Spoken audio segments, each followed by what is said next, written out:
welcome. It's me, DeeJae, and I'm sitting here. Got a new little setup. What do you guys think? I got my plants. I know I talk about plants sometimes, and I like to garden, so I changed it up a little bit, doing something new with the look.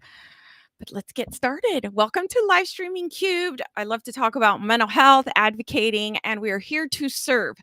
So, with that being said, I'm excited for today's conversation. It's going to be a good one, something I've never talked about. I've never had a guest come and tell their story. So, I'm really excited to have this conversation with our magnificent guest today.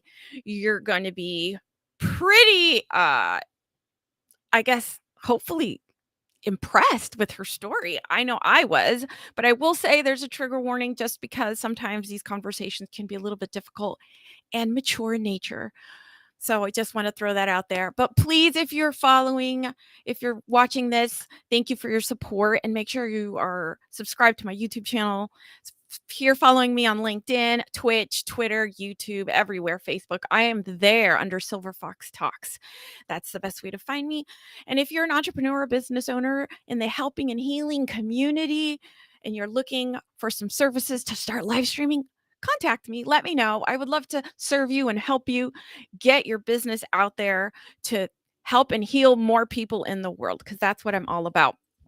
And with that being said, let's go ahead and get our guest out here. Her name is Sally. I can't wait. And she's a writing coach. She's teaching business professionals to write a book in 30 days, which I didn't even think was possible. She's as well as a mentor. She can be found writing on her laptop at local coffee shops, which she's a local. So hopefully I'll be seeing her in person and we can snap a picture. And she loves to care for plant babies too, which this is going to be fun. We'll have to talk about that offline, off the stream. She loves to teach people how to create and use their words to speak and share their stories. She grew up Jehovah's Witness and with ADHD, just like me. So this is going to be fun. Not the Jehovah's Witness part, the ADHD part. She's got over 15 years experience in the writing industry, and she's written 3 novels using her 30-day program. So we're going to bring her right out and find out more. Hi, Sally. Wow, what an intro. And I don't even have all my plants here. My jungle is on the other side of the room. That's okay. It's good. Their plant babies are wonderful. They don't talk back. They love to be talked to. They listen so well. Yes, all of mine have names. Don't tell anybody. That's okay. I had seen what is it? One of those reels where they're naming all these different things, and somebody did one on plants. So this is this plant's name. It was a really cute reel. Anyways, that's way off topic, but welcome. Thank you. You are a writer. I am a writer. I love it. Ever since I was a little kid, that's what I wanted to do. So now I'm finally doing it. Yeah. And you were inspired by your story, your upbringing, your experiences, and now you help others get their stories out too. It's exactly what I do. I love working with other people. Well, one of the things when you're a writer is people always tell you, I want to write a book, or I have a book to write. And I started diving into some of these, poking around with some of these people, asking them, why haven't you written? And I've started getting all the same answers. So I've kind of developed, my coaching program around that. 30 days. 30 days. You can do it in 30 days. You can. Absolutely can. Tell me. Yeah, I mean, it's not necessarily the world's best product in 30 days, but you have the story inside of you that's been living there and just brewing maybe, 6, 7, maybe more years than that. And you finally get it out on paper and you finally get to share it and you get to fine tune it and create. And it's just it's a wonderful process. Healing process. It can be a very healing process for some people. Yes. That's good. Yes. That's good. Well, we do have a few people in the chat, so I want to acknowledge them. I see Dave's here. Hi, Dave. Good afternoon. Thanks for hanging out. Fellow Floridian, because we are Floridians. Florida. No. For now. Temporarily. I mean, I'm a native Floridian. Not everybody's native, but we're all in Florida together, and I met Dave in person. So this is great. Hi, Dave. Yes, and Mackenzie's here. How are plantastic, looking plantastic over there. Thank you, both of us, right? So next time Sally's gonna have to bring up some more plants and I have a whole bunch. Look. Yeah. I found it so therapeutic just being able to get my hands in the soil and just help them heal. I like to buy the clearance plants that are just not feeling so good and watch them come back to life. I had an analogy last night that somebody gave me about writing. I had a writing workshop, and somebody was asking about writing your book and being scared and being nervous. And the analogy was, the day you start writing your book, plant a little seed and start watering it. And as you're writing your book, this plant is going to be growing and blossoming same time as you're writing your book. And when you're done, have a little plant. Oh, I love it. So, yeah. That's I love all the puns and all the little plant cliches that they have out there. Yeah. They're motivating, right? So but I like that. That's really good usage of creativity there with our plants, something that we already love and in the work we do. So I know that for me, it's super helpful to do that. Love the seed analogy. Yeah, Dave, isn't that great? Yeah, it's true. So seeds, all the seeds that we have inside of us, those little seeds that we want to let out, we want to put into a book, as Sally can help. You do. Exactly.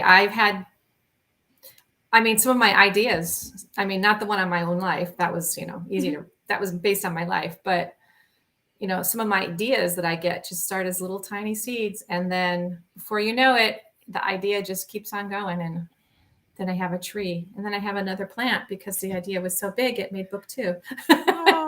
So you have 3 books you've written, I said in my intro. I have 3 novels that I've written in the 30-day program. I actually have 4 books that are published.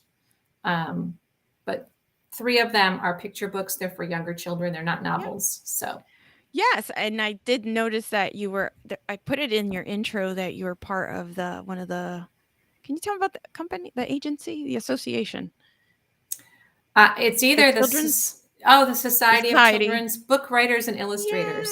Yeah, it's anyone who is into writing for children, which goes babies all the way up to age 18, which is young adult, or is an illustrator or an artist. It's a wonderful society to belong to. It's global, and they have workshops. They have so many classes, and it's just the children's writing community is very close-knit. And it is where I met an agent who told me that I needed to write my story of my life. And I fought it tooth and nail. I did not want to write my story because it's personal, and 2, I don't think, why would a kid care about some old lady's life, right? I've made personal references to myself as old lady as well. So I get that. When you're 16, anybody over 30 is an old lady, right? Or an old man. Yeah. So, and that's why I didn't write it as a memoir. I wrote it as a piece of fiction. And that is something that I also encourage people when I'm coaching them, that you don't have to write a memoir, that you can take your life and you can take those facts and turn them into a fictionalized story. And that way, if you still have people in your life that you might hurt by writing this book, or that you just don't feel comfortable writing it as a memoir, then that's an option. And I think that's important. I think a lot of people would be scared to write about their personal experiences and put it so publicly, and B, the thinking of what other people will think. the what if nobody wants to read it? So I understand that fear in so many ways. Right. But the main thing with that is to know who your audience is before you write it. Okay. Who you're writing for. If you're writing for adults, you're writing for teens, and that will set you up for how you write your book, because like I just said, teenagers don't read memoirs. So no. Interesting. See, I don't know. I'm not a writer. I don't come from that world. I don't understand. So I always find it fascinating just how powerful writing can be for someone, for an author, and how they can just release so much and still connect with so many people. With that being said, follow Sally on medium.com. I know you put a lot of blog posts Oh, up there. You yes. put a lot of your writings up there. So if you're on Medium, I love that platform. Fantastic platform. It is. I haven't posted anything in a while, but if you go over there, I have my online dating horror stories, which is fun. It's called Burnt Match. Ooh. And then I have a ton of growing up culty. Yes.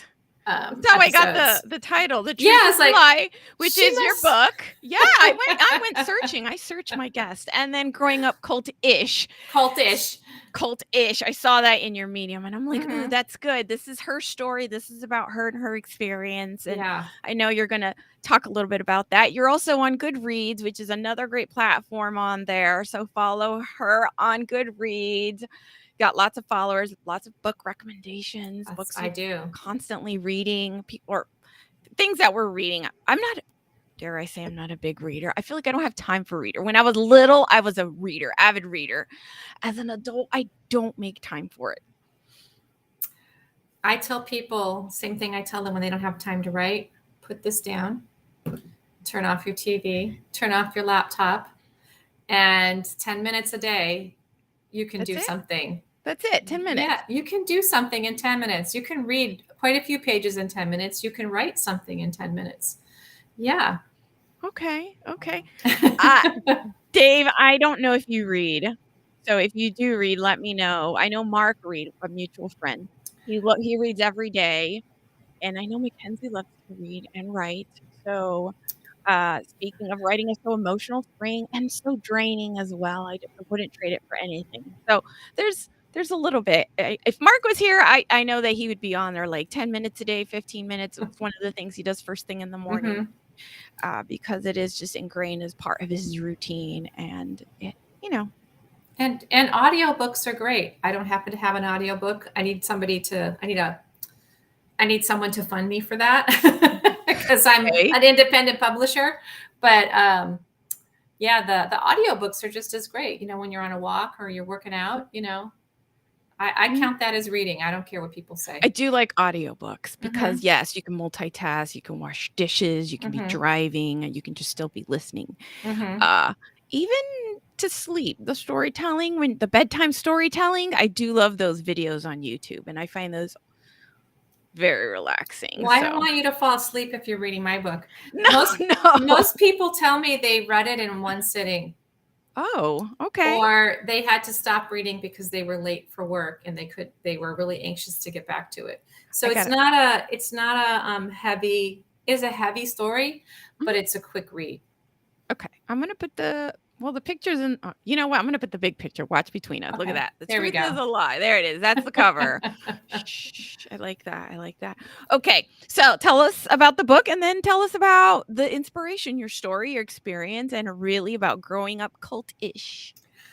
Well, the book is called The Truth is a Lie. The truth is what the cult I grew up in called themselves. They're Jehovah's Witnesses, and they claim to have the one true religion. And they say, we have the truth. So truth is a lie. It's kind of my play on words. My mom did not convert to becoming a Jehovah's Witness until I was 6. And she was fully indoctrinated by the time I was 7. And at that time, I had birthdays, Christmas. I had all the stuff that most people associate Jehovah's Witnesses with not doing, is holidays, If you ask anybody, they'll say, oh, yeah, you guys are the ones who don't celebrate anything and you go door to door. Reason why I wrote the book, too, is I wanted to bring awareness to this cult so that you would not say that anymore and you would see, oh, they're not just those happy people that come to your door. I also had an extremely abusive childhood. My stepfather was a pedophile. He was physically abusive. He was emotionally abusive. My mom was also emotionally and physically abusive. And in the cult structure, you also have this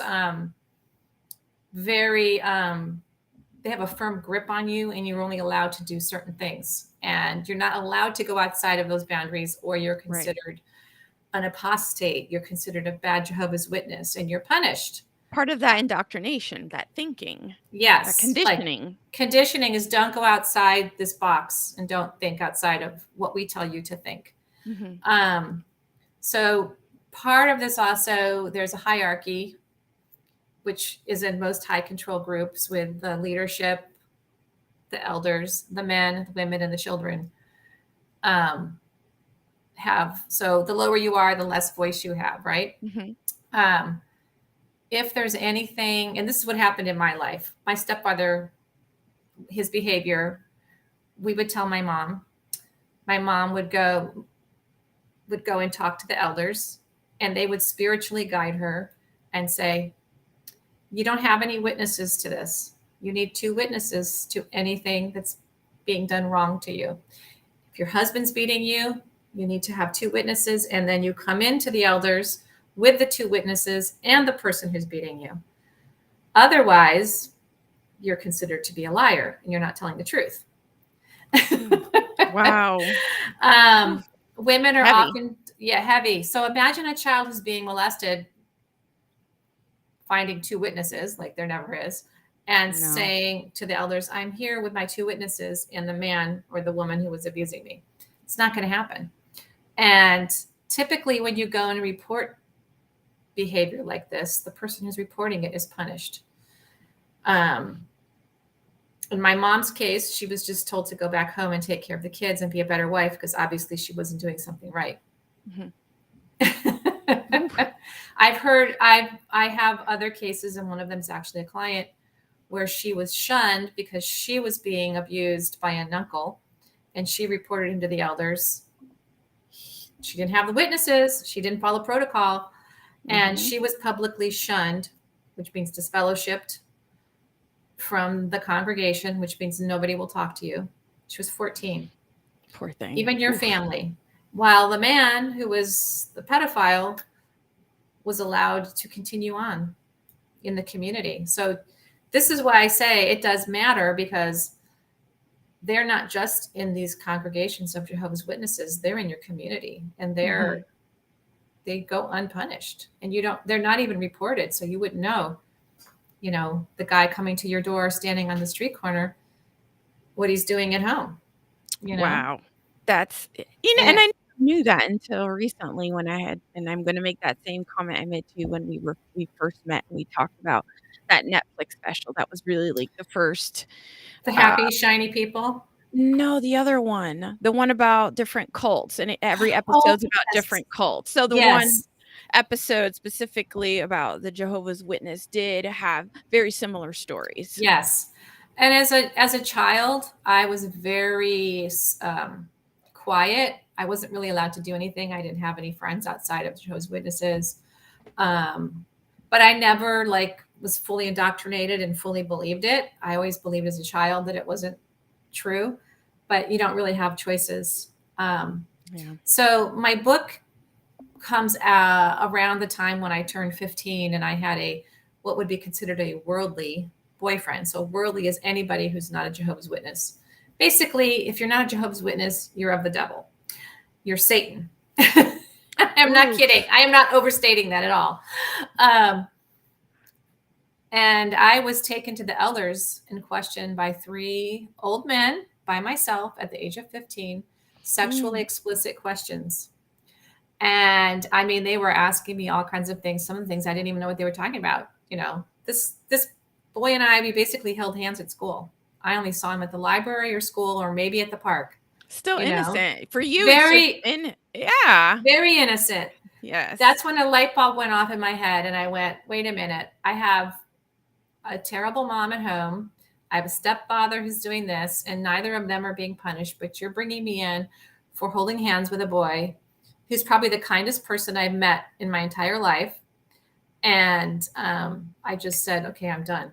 And I didn't answer any more of their questions. And when I left, my mom was waiting in the car. She gave me an ultimatum of choosing between the boy and Jehovah. And I told her I'd choose the boy.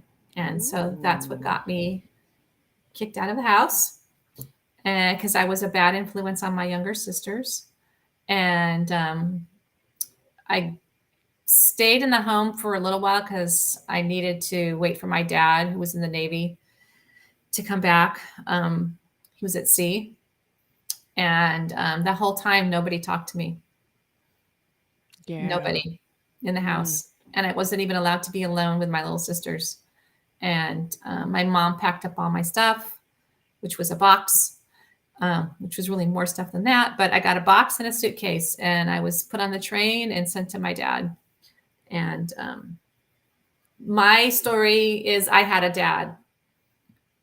A lot of young girls and young boys don't have that because their entire families are in the Jehovah's Witness cult, and they don't have anybody. And they unfortunately stay because staying is easier in some way because they don't have a resource.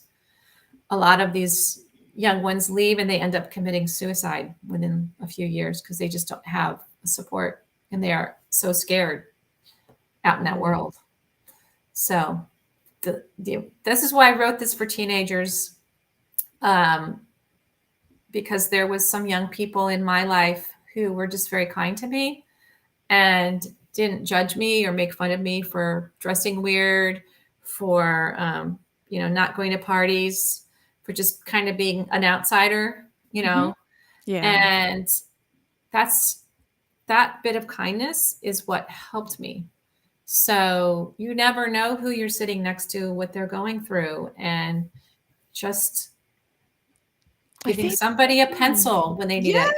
Just saying good morning, just something kind, Yes. You never know what anybody's going through. The person never know. That goes with adults as well. Oh gosh, yes. Oh gosh, yes.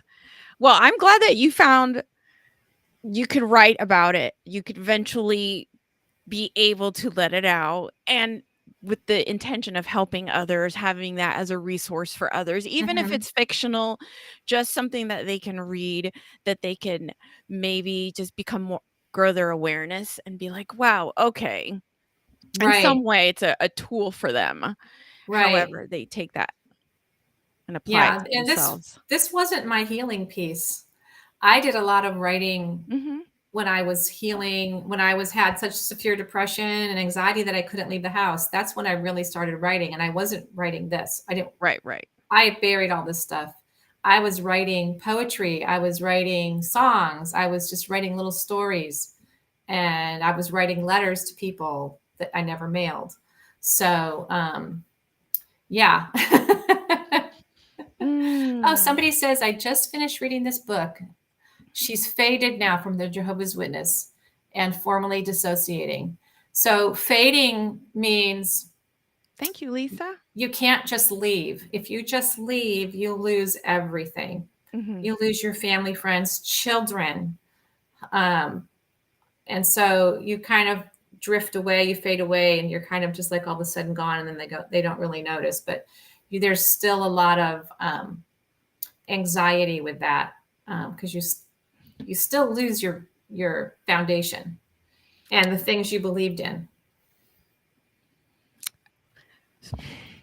I wanted to say something, and I don't know how to say it. So, because you don't know who's a Jehovah's Witness. It's not something that they put on their LinkedIn profile, and it's not something that is just I don't know.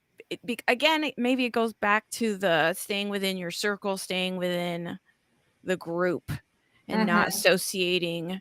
So I guess I don't know a whole lot of, like, from the work perspective and working and how you share, but what you don't share, and how you realize, like, wait a minute, like your realization came at a younger age.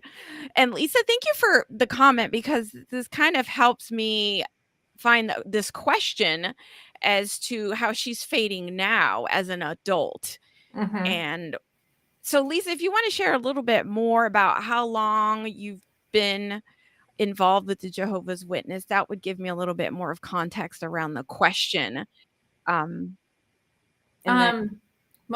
won't find very many Jehovah's Witnesses in the professional workplace. In corporate. because it's not a thing they do. Their lives are so structured to serving Jehovah. Okay. And it's actually, and education is not a thing. They're actually encouraged to spend all of their time serving Jehovah. And there's so much work that you have to do. And women in general have, they have to serve their husbands and they have to serve Jehovah. And so everything, they come last. Oops, sorry. that was my phone. No, that's my phone. So if you are working with a Jehovah's Witness, and it's a female, I'm just going to go with the female because the female experience is different than the male. Yeah. And that's she has to go home and do the dutiful wife things, which is cook dinner, make sure all the clothes are ironed, pressed, and they have to go to a meeting. They do not go to meetings in jeans like we go to church. They go in, the men wear suits, women wear dresses, the children wear suits, the children wear dresses. And you have to be, it's like old school, like Sunday morning, but this will be on a weeknight. And so if you don't look that way, you get frowned upon. You get a name. So there's this high standard that they have to live up to. I think Lisa answered too. And that's a lot of stress. Imagine working all day long and having to go home and get dressed for a meeting and having to be prepared for that meeting. You have to study for it. Okay. So.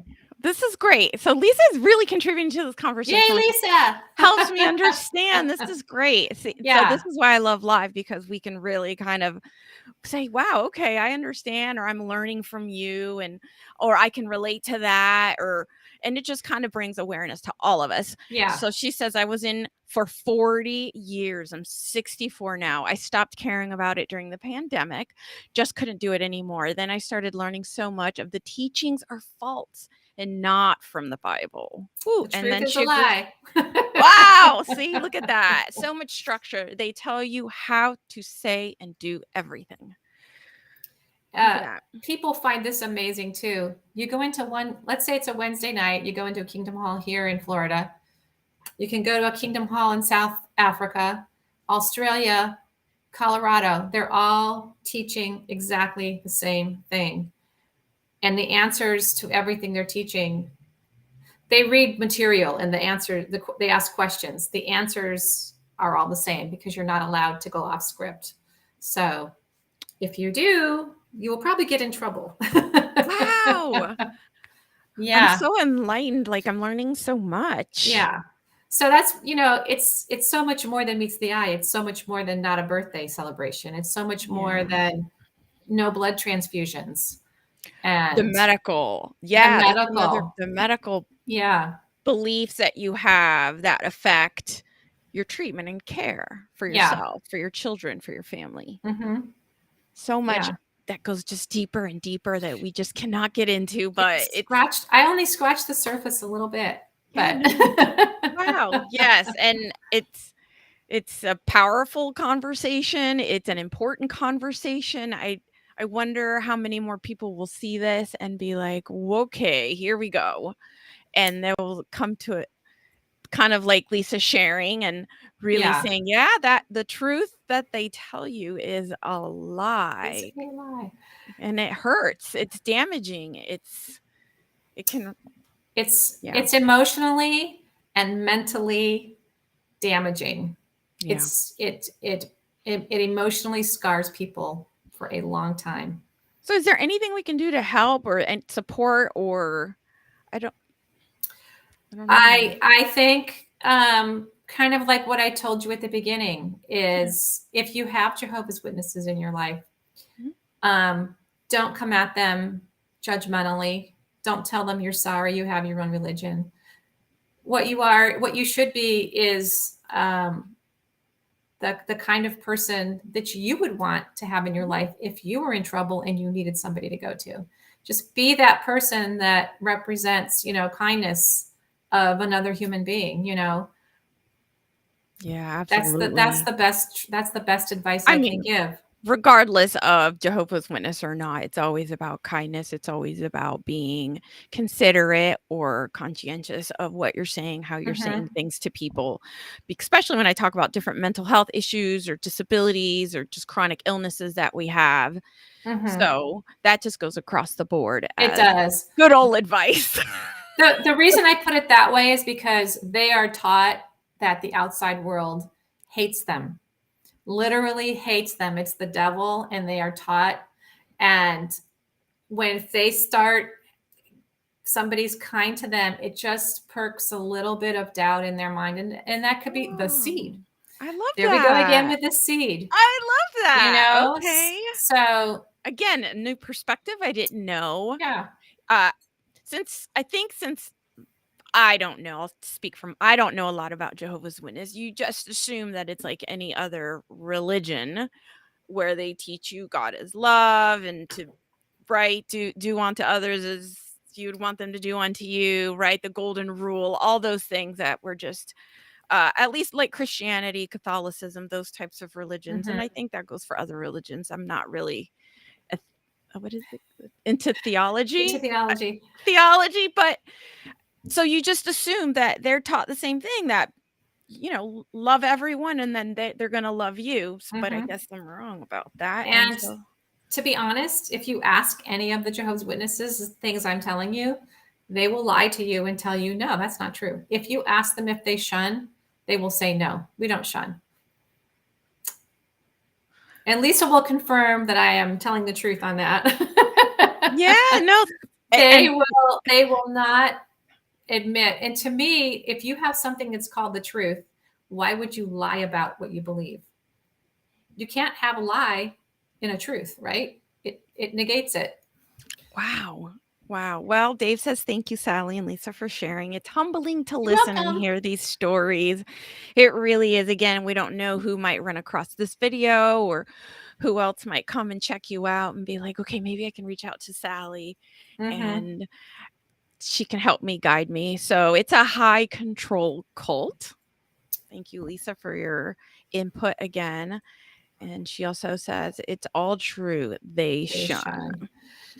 Wow, and I've learned a lot. Kind of since this book has been out and since I became a writing coach, I feel like my intention wasn't necessarily to help people write stories when they had traumas or emotional distress or anything like that, or big changes in their lives.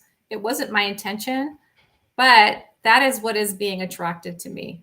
And I think it's because I have that kind spirit and I can walk someone through it, holding their hand and helping them find the right words. And because I've been there and I've done it. And so, and the strength, the support. Yeah, the strength. Yeah.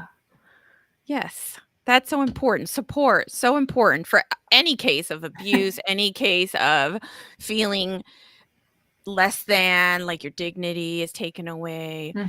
And I make those references to like mental health or any disability that we're going through. So yes. Okay. Check out Sally's website, folks. You can get her book there. They have it. Can get it in Kindle. You can get it a paperback. Let me see. Oh, I even put a picture of.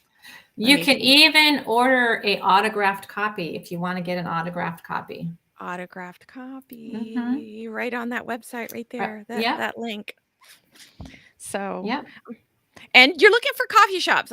You want to promote your book a little bit more. You're looking for coffee shops. I am. I wrote basically half this book in a coffee shop, and I'm writing my current book in a coffee shop. I drink coffee nonstop. I'm having a hard time getting into the bookstores. And so I said, you know what? I'm going to go to the place that I love and that loves me.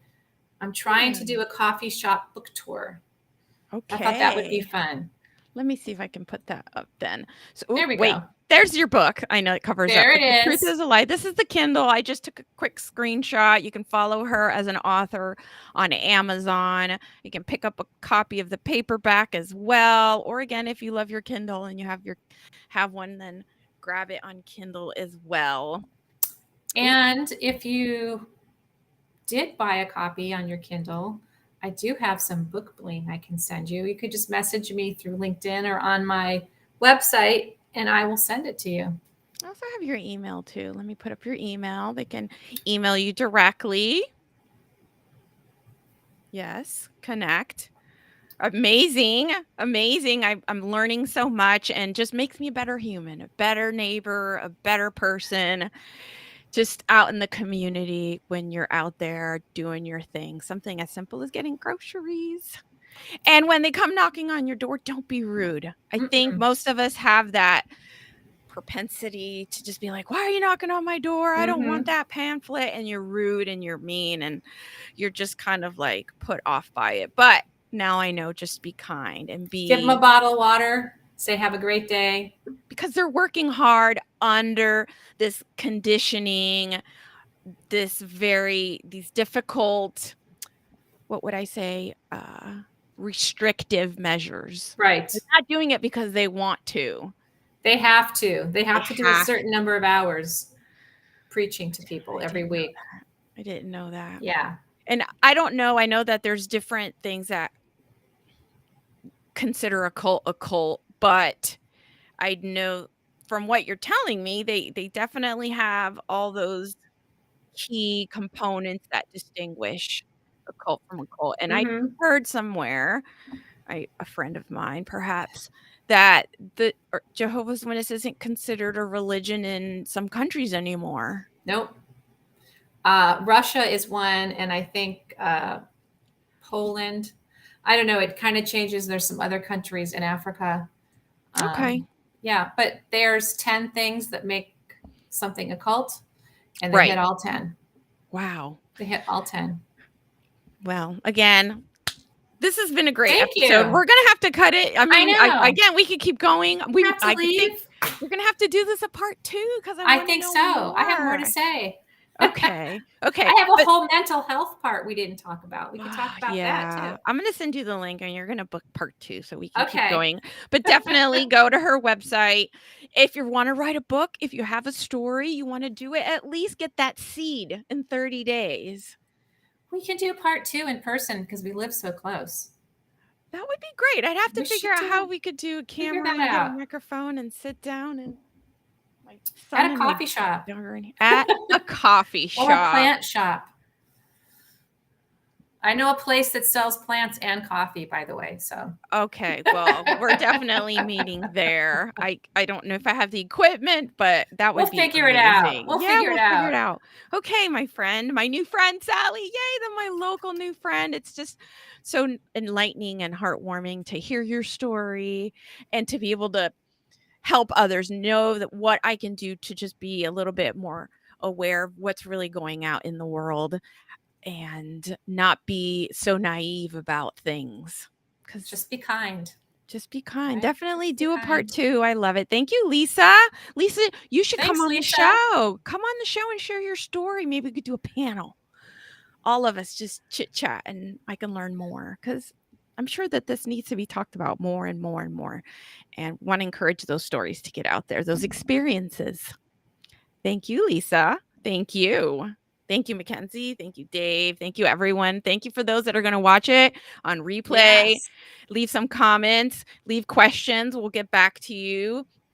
Contact Sally. We are here. We're here to create awareness and supportive